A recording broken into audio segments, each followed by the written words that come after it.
Shalom, shalom, enfants de Dieu. Je suis très heureux de me retrouver encore avec vous en ces moments où nous allons partager la parole de Dieu. Nous allons méditer autour de la parole de Dieu. Nous savons que la parole de Dieu, c'est notre nourriture. La parole de Dieu, c'est notre pain quotidien.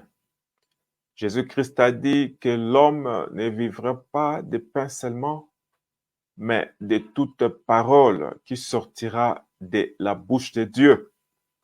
Et nous avons cette assurance, nous avons cette joie quand nous lisons la parole de Dieu. Parce que nous savons, comme la parole de Dieu le déclare, que tout passera. Cette terre passera un jour, le ciel passera, mais la parole de Dieu ne passera jamais. C'est la raison pour laquelle heureux sommes-nous si nous allons nous confier dans la parole de Dieu, si nous allons abandonner nos vies dans la parole de Dieu. Mes frères bien-aimés, cette même parole que nous lisons tous les jours, c'est cette parole qui a créé la terre. C'est cette parole qui a créé le ciel. C'est cette parole qui a créé les choses visibles et les choses invisibles. C'est cette parole qui s'est faite chair qu'on a appelée Jésus-Christ. La Bible dit dans Jean, chapitre 1, verset 1, qu'au commencement était la parole était avec Dieu et la parole était Dieu. Toutes choses ont été créées par la parole de Dieu. Amen, amen, amen. C'est un réconfort pour toi, mon frère. C'est un réconfort pour toi, ma soeur. Tu peux regarder ta vie pour dire que dans ma vie, rien ne marche. Dans ma vie, il y a beaucoup de vide. Dans ma vie, il y a beaucoup de problèmes. Laisse-moi t'annoncer, te dire que la solution, c'est dans la parole de Dieu. La solution, c'est en Jésus-Christ.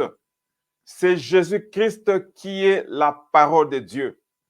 Et la Bible, c'est Dieu sous forme imprimée.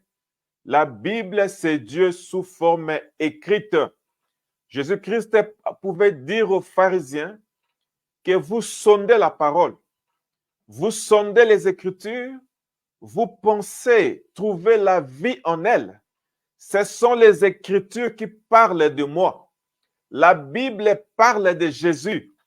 La parole de Dieu parle de Jésus. Et qui est Jésus? Jésus est le Fils de Dieu. Jésus-Christ est la manifestation visible du Dieu invisible. Je t'inviterai, mon frère, ma soeur, de venir à Jésus. Viens avec tes fardeaux. Viens avec tes problèmes. Jésus-Christ te donnera la solution. Gloire à Dieu, gloire à Dieu. Voilà notre joie, mes frères bien-aimés, de nous rencontrer toujours dans la parole, de nous rencontrer toujours dans la méditation de la parole de Dieu. Laisse-moi t'assurer que tu ne perds pas ton temps. Amen. Tu ne perds pas ton temps. Tout le temps que tu passes dans la présence de Dieu, tout le temps que tu passes lisant la parole de Dieu, tout le temps que tu passes en suivant les émissions de méditation de la parole, Dieu te récompensera. Alléluia. En écoutant la parole, il y a beaucoup de choses que Dieu est en train de faire dans ta vie. Il y a les ministères angéliques qui entrent en scène à chaque fois que tu écoutes la parole de Dieu. Alléluia. La Bible dit que les anges entrent en action quand ils écoutent la parole de Dieu. Gloire à Dieu, gloire à Dieu. C'est la raison pour laquelle la Bible dit que la parole de Dieu puisse habiter en vous abondamment. Gloire à Dieu. Nous voulons lire la Bible tous les jours. Écouter la parole de Dieu tous les jours. Alléluia. Mes frères bien-aimés, il n'y a que la parole de Dieu qui peut nous changer. Il n'y a que la parole de Dieu qui peut nous délivrer. La Bible dit que dans leur détresse, ils crièrent à l'Éternel. L'Éternel envoya sa parole et sa parole les guérit. Nous bénissons notre Seigneur Jésus-Christ. Aujourd'hui, nous allons continuer avec notre thème. Ce thème que nous avions commencé la fois dernière, ce thème qui s'est intitulé « La résistance jusqu'au sang ». La résistance jusqu'à la mort. Gloire à Dieu. Mes frères bien-aimés, nous sommes des soldats de Jésus-Christ. Nous voyons dans la vie naturelle, quand un État appelle ses jeunes pour s'enrôler dans l'armée, quand un soldat s'engage dans l'armée, le soldat est conscient qu'il accepte de verser son sang pour le pays. Amen. Le soldat est conscient qu'il pourrait qu'un jour, qu'il puisse mourir pour le pays. C'est la même chose avec nous les chrétiens. Nous sommes les soldats de Jésus-Christ. Gloire à Dieu. Quand nous acceptons Jésus-Christ, quand nous acceptons de suivre Jésus-Christ, ça veut dire quoi? Nous avons accepté de nous oublier nous-mêmes. Nous avons accepté d'offrir nos vies à Dieu, d'offrir nos corps à Dieu comme un sacrifice vivant, comme un sacrifice agréable. Gloire à Dieu. Un véritable soldat de Jésus-Christ ne s'occupe plus de sa vie, n'a plus les soucis de ce monde. Amen. N'a plus les soucis. Qu'est-ce que je vais manger demain? Qu'est-ce que je vais me vêtir demain? Quel sera l'avenir de mes enfants? Quel sera l'avenir de ma famille? Non. Jésus-Christ a dit, abandonnez tout, venez vers moi. Et un jour, Pierre demandait à Jésus que, Maître, nous avons tout abandonné. Nous avons tout quitté et nous t'avons suivi. Qu'est-ce que tu vas nous donner? Et écoutez cette grande promesse. Jésus-Christ a dit à Pierre que tout celui qui aura abandonné sa famille, tout celui qui aura sacrifié son corps, sa vie pour moi, recevra au centuple ici sur la terre et au ciel, il recevra la vie éternelle. Alléluia. Mes frères bien-aimés, Dieu n'a pas de dette de personne. Si tu sacrifies ta vie pour Dieu, Dieu te les récompensera. Si tu sacrifies ton temps pour Dieu, par exemple, ce temps que tu prends en écoutant la parole de Dieu, laissez-moi vous assurer que votre travail ne sera pas vain dans le Seigneur. Dieu te récompensera ici sur la terre. Gloire à Dieu, gloire à Dieu. Dieu te bénira abondamment et au ciel, vous aurez la vie éternelle. Nous allons rapidement lire notre verset qui est dans le livre des Hébreux au chapitre 12, verset 4. Ici, c'est l'apôtre Paul qui était en train d'exhorter l'Église. Écoutez ce que Paul dit. Vous n'avez pas encore résisté jusqu'au sang dans votre combat contre les péchés. Comme je l'avais expliqué la fois dernière, que nous sommes dans un combat. Nous sommes dans le combat de l'adoration. Comme je l'ai dit la fois dernière, nous l'avons vu dans la Bible, que le but du diable dans nos vies, c'est de nous empêcher d'adorer Dieu. Le but du diable dans nos vies, c'est de détourner notre attention des choses de Dieu. Le diable veut nous garder toujours dans les préoccupations des choses de ce monde. Dans les préoccupations du manger, du boire. Qu'est-ce que je vais manger demain? Qu'est-ce que je vais boire? Quel sera mon avenir? C'est ça son but. Il ne veut pas que nous puissions adorer Dieu. Et rappelez-vous que le diable avait réussi à séduire plus de la moitié des anges au ciel et il fut précipité sur la terre. Et il mène ce même combat aujourd'hui et il vient vers nous, nous attaquant avec toutes sortes de pressions pour nous vaincre. Il veut que nous puissions lui adorer alors que nous refusons. Alléluia. Cela ne se fera jamais car c'est Dieu lui-même qui protège ses enfants. C'est Dieu lui-même qui protège ses élus. La Bible dit que les élus ne seront pas séduits. Dieu nous a créés pour l'adorer. Dieu nous a créés pour le servir. Et aujourd'hui, comme des soldats de Jésus-Christ, nous prenons la décision de donner nos vies pour Dieu, de donner nos vies pour la cause de notre Seigneur et Sauveur Jésus-Christ. Que le nom du Seigneur soit béni. Alléluia. Mes frères bien-aimés, nous sommes dans ce grand combat, mais nous allons le vaincre. Alors aujourd'hui, nous allons parler des 4 éléments pour combattre les diables. 4 points, 4 armes ou 4 attitudes à adopter dans ce combat. Gloire à Dieu. La première des choses, il faut nous équiper des armures de Dieu. Nous allons les lire dans le livre de Hébreux, Hébreux chapitre 6, au verset 10 à 12. Je vais lire au nom de notre Seigneur et Sauveur Jésus-Christ. Enfin, mes frères et sœurs, fortifiez-vous dans le Seigneur et dans sa force toute puissante. Revêtez-vous de toutes les armes de Dieu afin de pouvoir tenir ferme contre toutes les manœuvres du diable. Alléluia. C'est ça le premier point, mes frères bien-aimés. Dans ce combat dans lequel nous sommes dans ce monde, la Bible nous recommande de nous équiper de toutes les armures de Dieu. Amen. De nous équiper de toutes les armures de Dieu.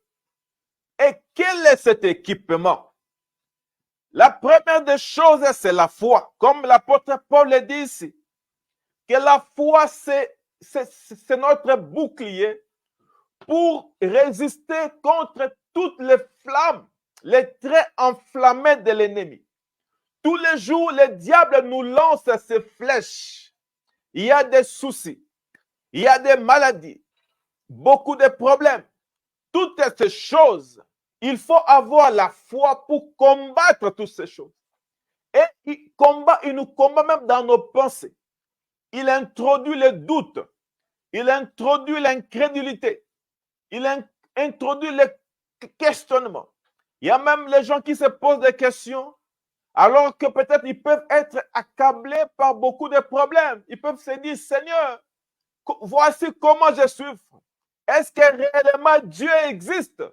Mes frères bien-aimés, laissez-moi vous informer que Dieu existe et il est le rémunérateur de tous ceux qui le cherchent. Gloire à Dieu, gloire à Dieu. C'est ça la première des choses à faire pour résister au diable, c'est de nous revêtir de toutes les armures de Dieu. Mes frères bien-aimés, Éphésiens 6, 10 à 18, ça décrit l'armure spirituelle que Dieu fournit pour combattre les attaques du diable. Mais bien aimé, il est très important de revêtir chaque pièce, toutes les armures du diable.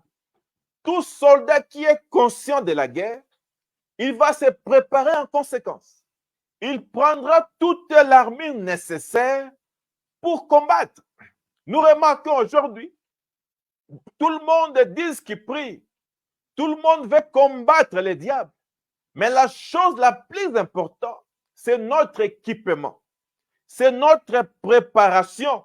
Et c'est ce que l'apôtre Paul dit, de prendre tous ces éléments afin de combattre les diables, afin de résister au diable.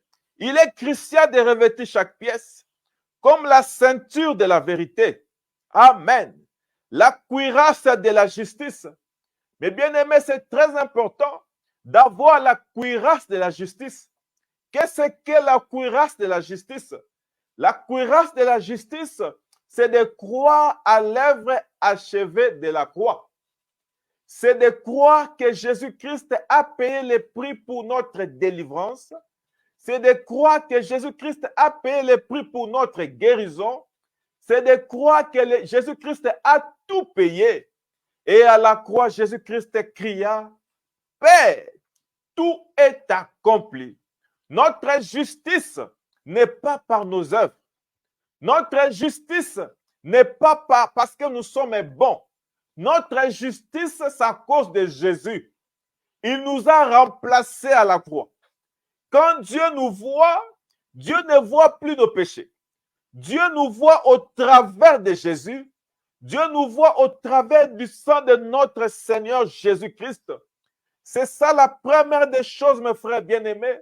Dans ce combat, premièrement, il faut avoir la foi dans l'œuvre achevée de la croix. Croire que Jésus-Christ a tout accompli pour nous et le diable n'a plus aucun droit sur nous. Amen. Qu'est-ce que l'apôtre Paul dit encore ici? L'apôtre Paul a parlé, il dit, prenez le bouclier de la foi.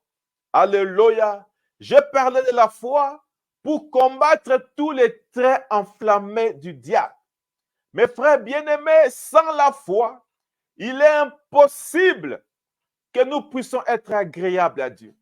La Bible dit que celui qui s'approche de Dieu doit croire premièrement que Dieu existe et qu'il est le rémunérateur de tous ceux qui le cherchent. Qu'est-ce qu'il faut encore prendre dans ce combat? Il faut encore prendre l'épée de l'esprit qui est la parole de Dieu. Mes frères bien-aimés, la parole de Dieu vaincra le diable partout. La parole de Dieu vaincra le diable dans chaque terrain. Remarquez, mes frères bien-aimés, dans Matthieu chapitre 4, quand le diable était venu pour tenter Jésus, Jésus-Christ n'a pas utilisé sa puissance pour combattre le diable. Jésus-Christ n'a pas utilisé les dons spirituels pour combattre le diable. Mais Jésus-Christ a utilisé la parole de Dieu. Quand le diable était venu vers lui, il a dit à Jésus, il est écrit, si tu es le Fils de Dieu, ordonne à ces pierres de devenir de pain. Jésus-Christ lui a rétorqué, il est aussi écrit, gloire à Dieu, gloire à Dieu. Mes frères bien-aimés, pour combattre le diable, il faut connaître la parole de Dieu. Gloire à Dieu. Il faut connaître la parole de Dieu. Alléluia. Nous combattons Satan par la parole. Et la parole de Dieu vaincra le diable à tout moment, dans n'importe quel terrain. Alléluia. Jésus-Christ nous a donné l'assurance. Il a dit, prenez courage. J'ai vaincu le monde. Alléluia. Mes frères bien-aimés, c'est ça le premier point dans ce combat. Dans ce combat qui fait rage aujourd'hui, ce combat de l'adoration, il faut que nous puissions avoir la foi en Dieu. Il faut que nous puissions avoir les casques du salut, qui est la foi dans l'œuvre achevée de Jésus-Christ à la croix. Il faut que nous puissions avoir la parole de Dieu. Gloire à Dieu, gloire à Dieu. Et comment est-ce que tu vas combattre avec la parole si tu ne connais pas la parole? La Bible dit que mon peuple périt parce qu'il lui manque de la connaissance. Beaucoup d'enfants de Dieu n'aiment plus lire la Bible. Beaucoup d'enfants de Dieu, quand ils vont à l'église, au moment de la prédication, ils dorment. Quand les pasteurs prêchent, ils sont là occupés. Ils sont là busy dans leur téléphone. Beaucoup d'enfants de Dieu ne donnent plus de l'importance à la parole de Dieu. Comment est-ce que tu combattras les diables si tu ne veux pas écouter la parole de Dieu? Comment est-ce que tu combattras les diables si tu ne veux pas lire la Bible? Alléluia, alléluia. Mes frères bien-aimés, la parole de Dieu se trouve dans la Bible. Et aujourd'hui, avec la science, tout le monde a un smartphone. Tu peux télécharger la Bible dans ton téléphone. Alléluia. Mes frères bien-aimés, l'arme la plus puissante au monde, c'est la parole de Dieu. Alléluia. Le diable a peur de celui qui connaît la parole de Dieu. Alors je t'inviterai, mon frère, je t'inviterai, ma soeur, de prendre la décision, la discipline de commencer à lire la parole de Dieu. Alléluia. De commencer à lire la Bible. Le Saint-Esprit viendra pour t'ouvrir l'intelligence, pour que vous puissiez comprendre la parole. Premièrement, lisez d'abord ce qui est écrit. et la révélation viendra. Amen, amen, amen, amen. Frères bien-aimés, c'est très important. Aujourd'hui, nous devons réaliser ces choses, que nous sommes des soldats. Nous ne sommes pas venus dans ce monde pour blaguer. Nous ne sommes pas venus dans le christianisme pour faire comme... Nous ne sommes pas dans un pique-nique. Amen.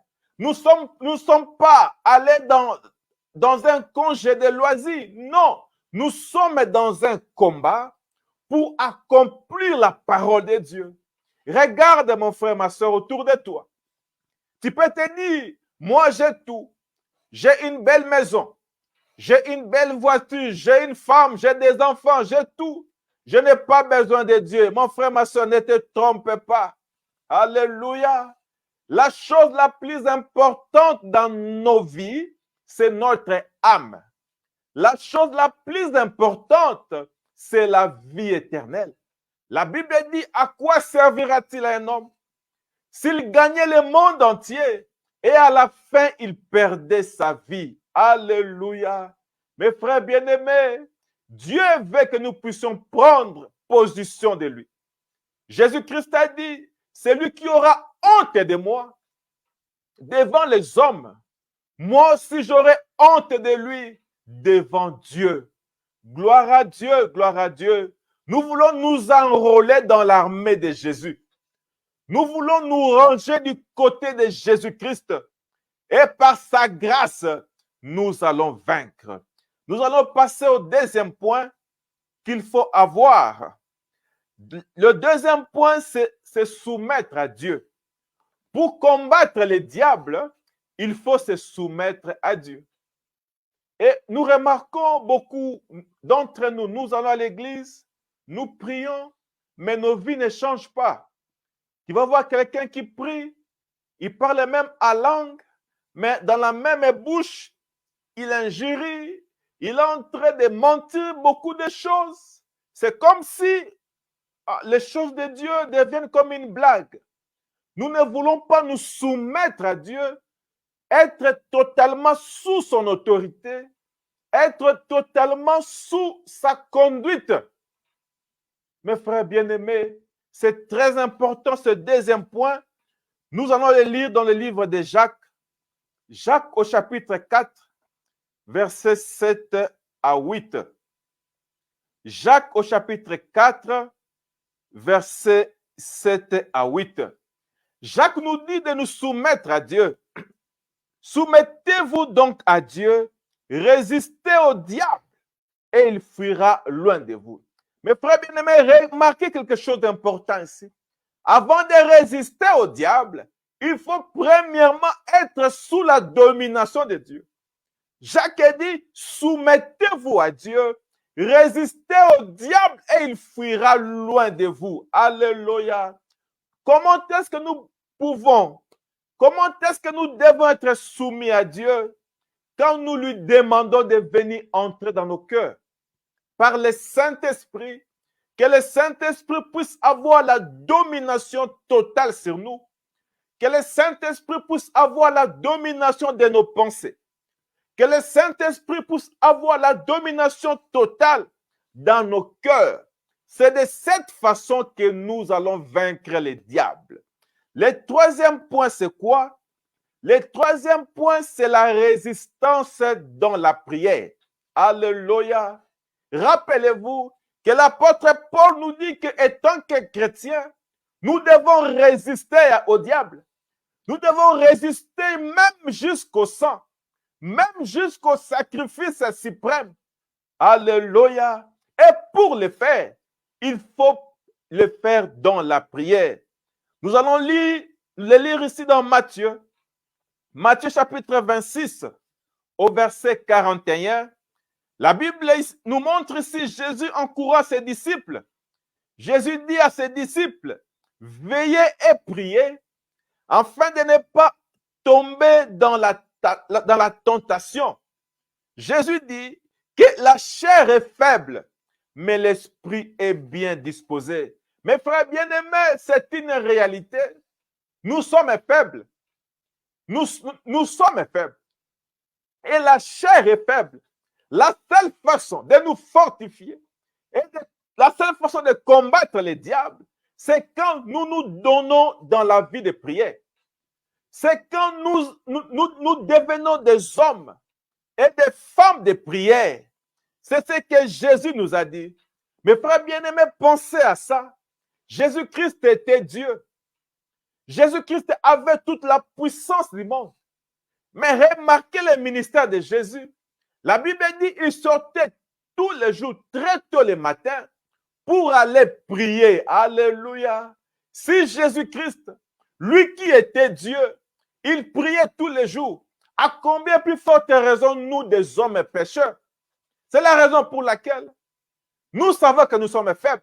La seule façon de nous fortifier, c'est dans la prière. Alléluia. Et aujourd'hui, nous sommes busy avec le travail, avec les enfants à la maison, avec le travail des ménages, avec nos activités.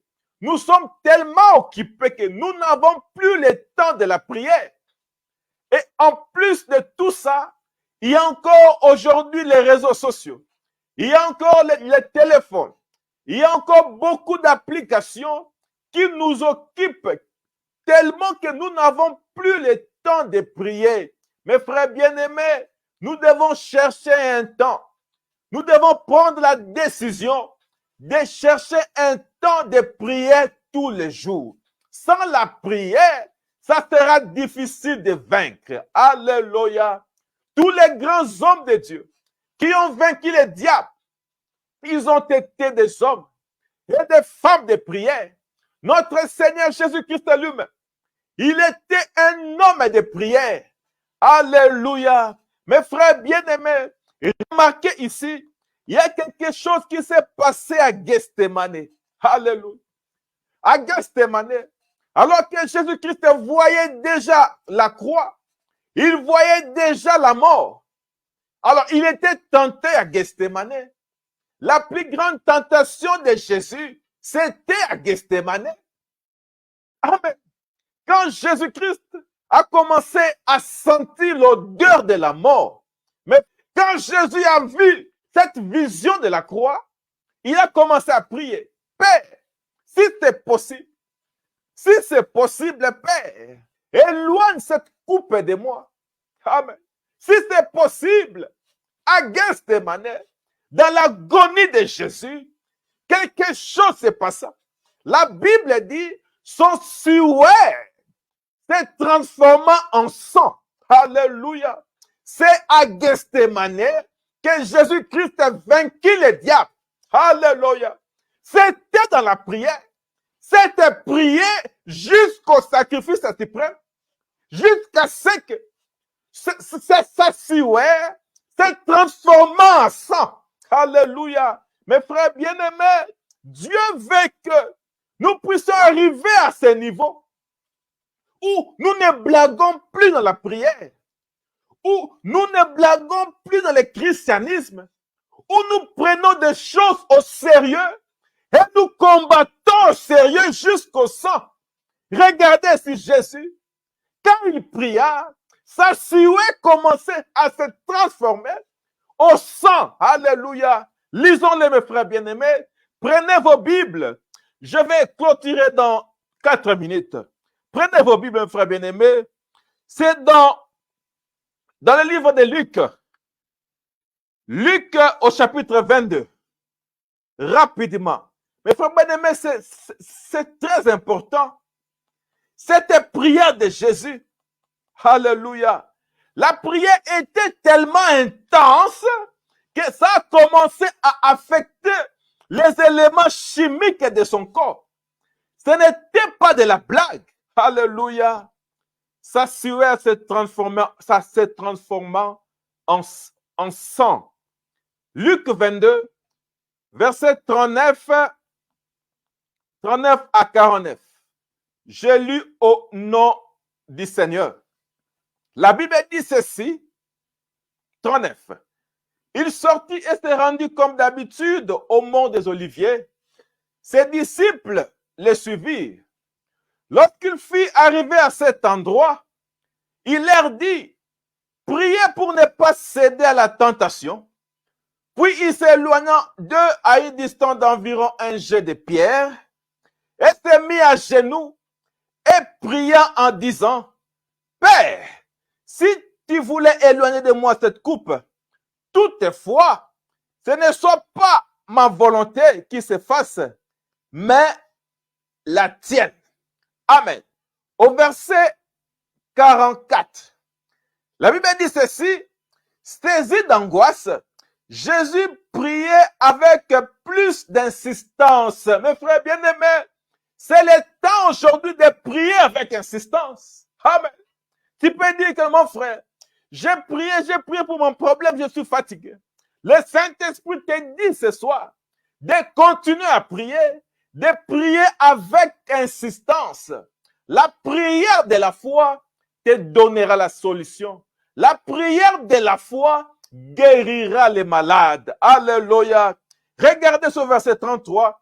La Bible dit au verset 44, Jésus saisi d'angoisse, Jésus priait avec plus d'insistance et sa sueur devint comme des caillots de sang qui tombaient par terre. Gloire à Dieu, gloire à Dieu. C'est ça la résistance jusqu'au sang.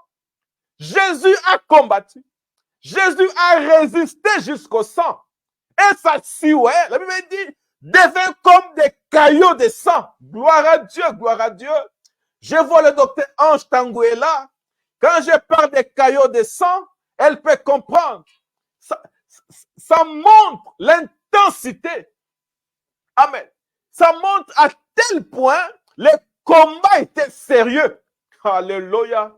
Toi qui blagues dans ce monde, toi qui blagues avec les diables, le diable n'est pas ton ami. Tous les jours, il cherche à te détruire. Tous les jours, il cherche à détruire tes enfants. Il cherche à détruire ton foyer. Il cherche à détruire ta famille. Il cherche à détruire tes amis. Alors, ne dormez pas. C'est le temps de nous réveiller, de nous lever dans la prière. C'était prière que Jésus a fait. C'était prière jusqu'au sang. Alléluia. C'était prière avec insistance. Et la prière vaincra les diables. Alléluia.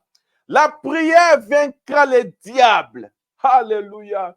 C'est ça l'arme que Jésus nous a laissée. C'est ça l'arme que Dieu nous a laissée. C'est la prière. Jésus a dit, veillez et priez, afin que vous ne puissiez pas tomber dans la tentation. La chair est faible, mais l'esprit est bien disposé. Alléluia. Mes frères bien-aimés, je vais m'arrêter ici. Nous allons continuer le dimanche prochain.